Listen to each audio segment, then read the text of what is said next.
Y estamos muy emocionados, como les comentaba Sergio, Órale, que estés muy bien, les vamos gracias. a compartir el proyecto de Knox, California, un proyecto que Architectural Festival, y el cual lo vamos a presentar la semana que entra.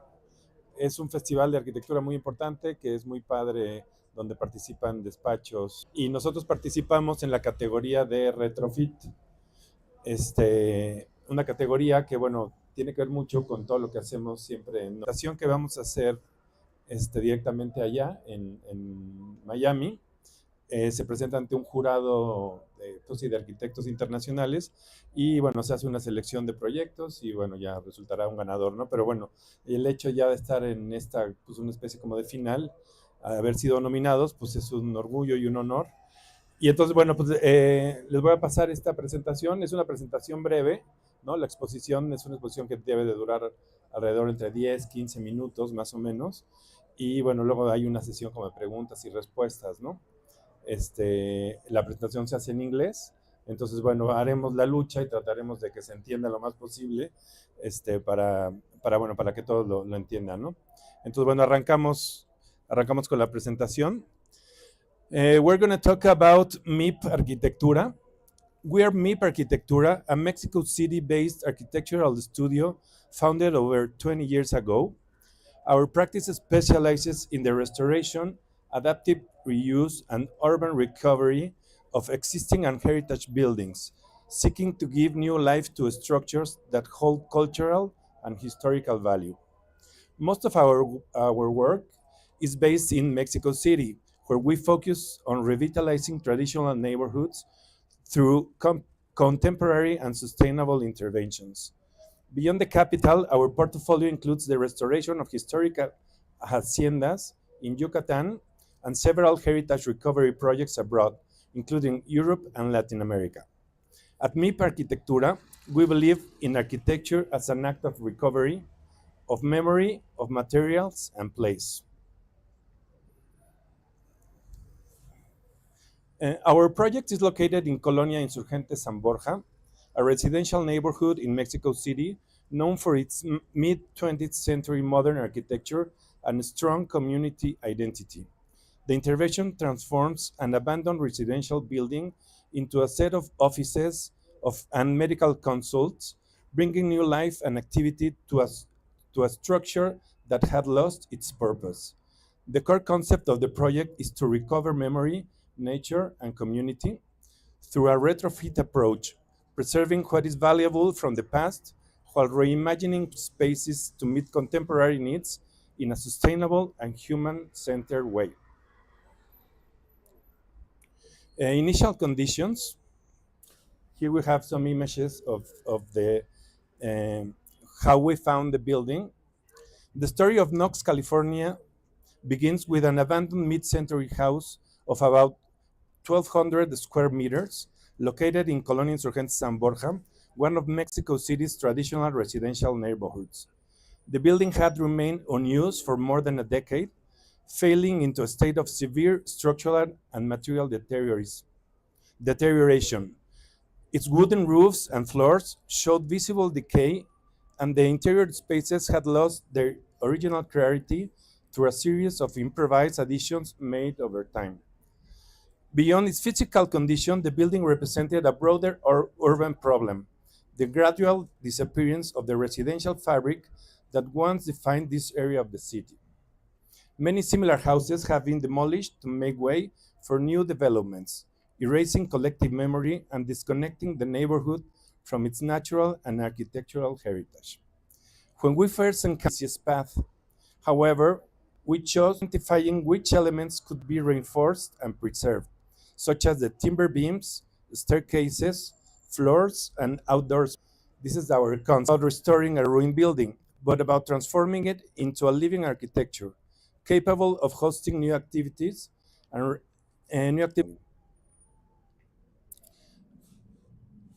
special organization and concept. At the heart of the project lies a simple but powerful as decoration or an external addition. We envision nature as the true core of the building, a living structure that shapes space, light, courtyards, and green voids that function as natural lungs and exterior. The offices and culture rooms were designed not as closed compartments, but as extensions of the landscape, transparent and flexible environments where plants, textures, and shadows become part of daily life. Circulations flow around these green areas, creating a rhythm of openness and intimacy that reflects the domestic character of the original structure. In addition to workspaces, a small portion of the project was allocated to residential use. Four compact units we call mini lofts, each ranging from 15 to 20 square meters. Their inclusion allows different functions to coexist harmoniously within the same building. This mix of uses reinforces the idea of a living architecture, one that remains active throughout the day and nurtures a sense of community among its occupants. Through this spatial organization, the project seeks to restore a balance between architecture and nature, between the old and the new, and between private and shared life, embodying a vision of sustainable, adaptable urban living. And now we're going to talk about intervention strategy, which is respect, technique, and spatial function. Our approach to intervention was based on three key principles: restore, reinforce, and reinterpret. The project began with a structural analysis to identify weaknesses in the original system. Once documented, we carry out a comprehensive strengthening process, ensuring safety and durability while keeping the building's original character intact. Throughout the construction, low value additions accumulated over decades were carefully removed to recover the building's authentic spatial clarity. At the same time, original architectural elements such as terrazzo floors, timber roof beams, and the central staircases were meticulously restored, revealing the craftsmanship and material honesty of the original construction. Technically, the project also required a complete renewal of all electrical, plumbing, and sanitary system, discreetly integrated to maintain a balance between heritage and contemporary function. At the same time, many of these new installations were intentionally left exposed, allowing for easy access, servicing, and long-term maintenance. This approach reveals the building veins and arteries, making its infrastructure visible and honest, an expressive layer that helps users understand how the building breathes and operates. Functionally, the building, here we have the plans, the architectural plans of the building. The building is organized around a sequence of courtyards and open air transitions. The main entrance opens to a covered patio supported by restored wooden beams, creating a soft threshold between street and interior. From there, a central reception connects to the different spaces of the project. Vertical circulation is defined by two stair courts that link the four levels of the building. On the third floor, the main meeting room faces the tree-lined street, becoming both a visual anchor and a symbolic place of dialogue between the interior and the urban landscape. Finally, on the fourth level, the roof garden, partially shaded, serves as a recreational and event space, a place for informal gatherings and creative exchange. It completes the spatial narrative of the project, from the grounded memory of the original structure to an open contemporary environment that reconnects architecture with nature and community. Sustainability. Sustainability in Knox, California was not treated as an added layer, but as an inherent outcome of the project logic, to recover instead of rebuild. By opting for a retrofit strategy, we significantly reduce the project's carbon footprint, preserving much of the existing structure and materials while avoiding the environmental costs of new construction. On the active side, the building integrates photovoltaic panels that generate renewable energy to support its daily operations. On the passive side, the architectural design maximizes natural ventilation and daylight, achieved through patios, open corridors, and permeability of facades. These elements ensure thermal comfort and reduce dependence on mechanical systems. Material reuse was a key principle. Wood beams, terrazzo floors, and metal structures were restored and reincorporated into the project. This is not only minimized waste, but also strengthened the sense of continuity and authenticity with the architectural narrative.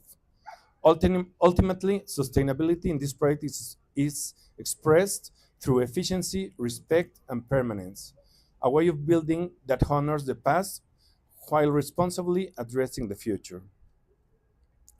Now, we want to present this graphic. It talks about environmental impact of choosing retrofit. Beyond its architectural and social value, the project delivers a significant and measurable environmental benefit. By reusing the existing 1,200 square meters structure, the project avoids the energy and carbon emissions typically generated by demolishing and rebuilding a concrete building of similar size. Using internationally recognized embodied carbon benchmarks, a new construction of this scale would generate roughly 2,400 tons of CO2, the result of the energy required to extract, manufacture, and transport materials. In contrast, a retrofit intervention requires only about 30% of that footprint, approximately 720 tons of CO2. That's what we can see in this graphic. This means the project achieves an estimated reduction of 1,470 tons of CO2, equivalent to the annual emissions of more than 350 homes or the carbon capture over 27,000 trees.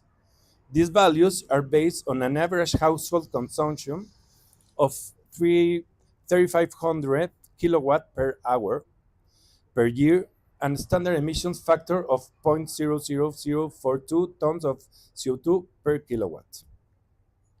Why it matters? For the WAF retrofit category, this quantifiable impact reinforces the project core achievement, transforming an abandoned ruin into a contemporary, high-performing building while dramatically reducing its environmental footprint.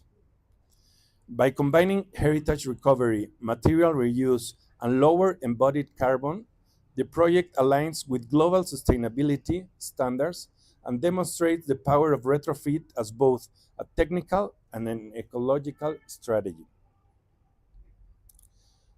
Uh, Next is art and community. Art was not introduced as decoration, but as a fundamental part of the architectural experience. From the early design stages, we invited local graphic artists to intervene the building's walls, courtyards, and lattice work, transforming everyday spaces into canvases of collective expression. These artistic interventions establish a dialogue between architecture, culture, and community, bringing color, narrative, and identity to the restored structure. The result is a place that not only shelters work, but also inspires creativity and emotional connection among its users. The building becomes a true creative ecosystem where architecture and art coexist, one giving form, the other giving voice. This integration reinforces the project's central intention to recover memory and cultivate a sense of belonging, transforming a once abandoned house into a vibrant symbol of renewal and shared identity. Today, the building hosts events, exhibitions, lectures, and a wide range of daily activities, making it an active cultural node within the community. Uh, Finally, we want to talk about impact and relevance. The impact of Knox, California unfolds on multiple levels. For its users, the project offers a healthier, more human work environment filled with natural light, fresh air, and continuous visual dialogue with nature. It supports well being, creativity, and collaboration through spaces that feel open, calm, and alive. For the neighborhood, it represents an act of urban and patrimonial recovery, a long abandoned structure that once symbolized deterioration has been transformed into a catalyst for regeneration, strengthening the community identity and encouraging further improvement in this area. For architecture, Knox, California stands as a Latin American example of sensitive and responsible retrofit, demonstrating how design can be both technically rigorous and emotionally resonant. It embodies a way of working that values what already exists, uses resources wisely, and redefines progress through care, respect, and continuity. Importantly, this transformation was achieved with an exceptionally low renovation cost. I think this is very important. Um, Approximately 540 US dollars per square meters for a total of about 650 650,000 US dollars, making the project not only sustainable but also economically replicable. Its financial accessibility reinforces the idea that meaningful architecture impact does not require excessive resources. Rather, it requires vision and intentionality. Ultimately, Knox, California shows that the future of architecture may not be about building more, but about building better with memory, empathy, and purpose. And finally, we have this final statement.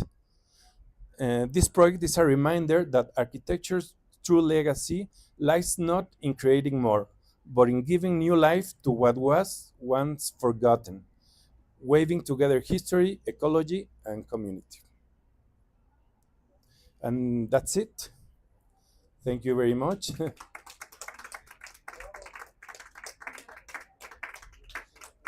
If you have any questions in English o en Spanish, serán bienvenidos. Gracias.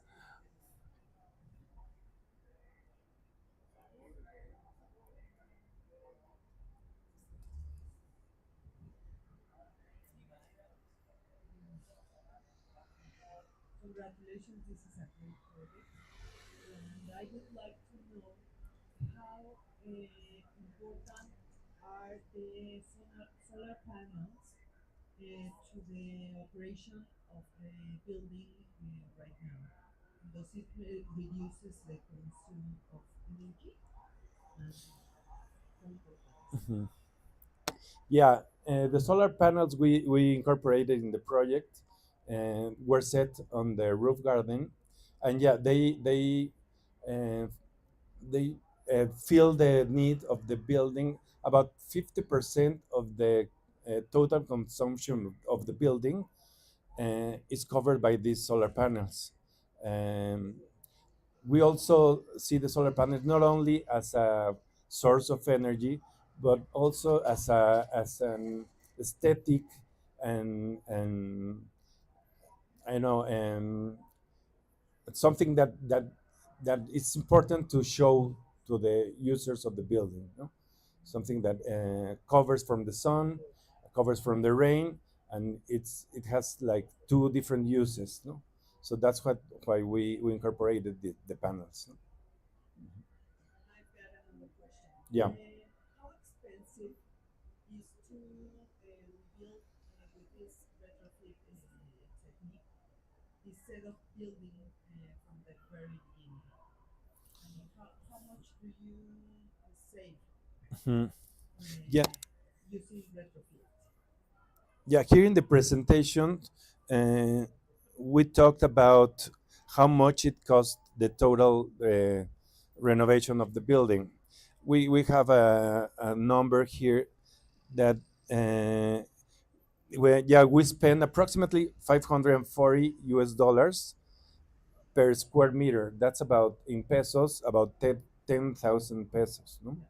So yeah, I think maybe if we build the building from zero, I think the number maybe would be double it or maybe more. No, about $1,000 or 20,000 pesos per square meters. I think, yeah, it's about half of the cost of the building. No? Mhm. Congratulations. Thank you very much. Thank you. Anyone else has question? Well, thank you very much, and we will show you the presentation we have in Miami next week, and hopefully we were going to be able to record it so we can present it here sometime. Thank you very much.